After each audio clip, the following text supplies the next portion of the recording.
Hi, I'm Jelena. I'm Director for Europe with FDI Consulting Geopolitical Intelligence Team.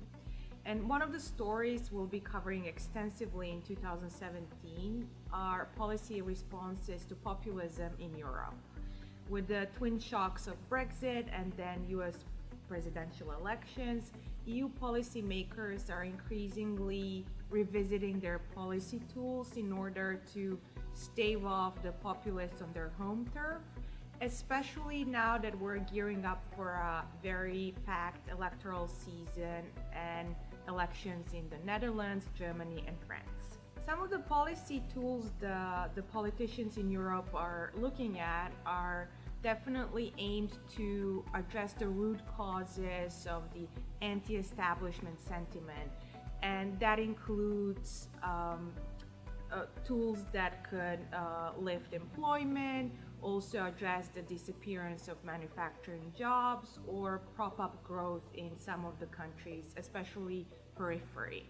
However, other policy instruments they're looking at could also mean pandering to populist fears of trade, globalization, or migration.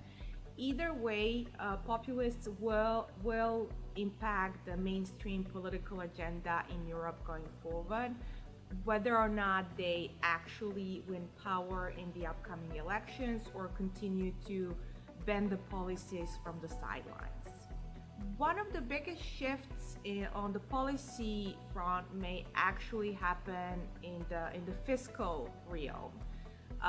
The UK has already set on this path, with the British government promising bigger role of the state and more spending that will help those who feel left behind in the globalization process.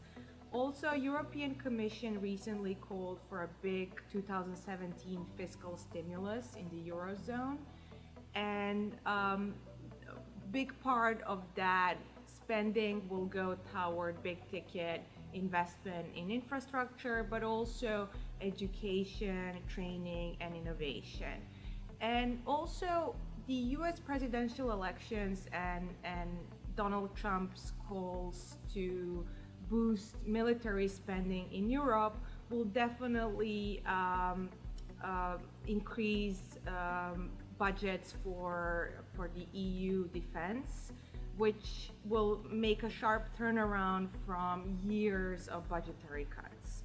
This call for fiscal stimulus will again heighten the north-south split in Europe. Some Eurozone periphery countries will definitely welcome the opportunity to spend more to prop up growth. But on the other hand, we have surplus countries like the Netherlands or Germany, which are less keen to boost spending. Voters in these countries actually favor frugal budgeting, and the governments will have to balance the calls for more spending and also staying on track with fiscal targets in order not to anger the electorate ahead of the big elections in 2017.